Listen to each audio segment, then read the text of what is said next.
ಒಂದಕ್ಕೊಂದು ತ್ರಿಪದಿ. ದೊರಕಿದನು ಉಂಡುಂಡು ದೊರಕಿದನು ಹುಟ್ಟಿಟ್ಟು, ದೊರಕಿದಲಿ ಶಯನ ಪಡೆವಾತ ಲೋಕಕ್ಕೆ ನಿರತನಾಗಿ ಸರ್ವಜ್ಞ.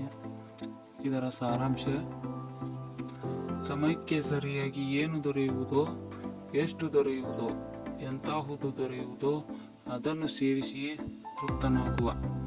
ಯಾವುದೇ ಎಂತಹುದೇ ವಸ್ತುಗಳು ದೊರೆತರೂ ಅವುಗಳನ್ನೇ ಹುಟ್ಟುಕೊಳ್ಳುವ ಮತ್ತು ಅದರಿಂದಲೇ ಸಂತೃಪ್ತನಾಗುವ. ಯಾವುದೇ ಜಾಗದಲ್ಲಿಯಾದರೂ ನಿದ್ರಿಸುವನು. ಲೋಕದಲ್ಲಿಯೇ ಮಹಾತ್ಮನಾಗಿರುವನು, ಅವನೇ ಯೋಗಿಯಾಗಿರುವನು.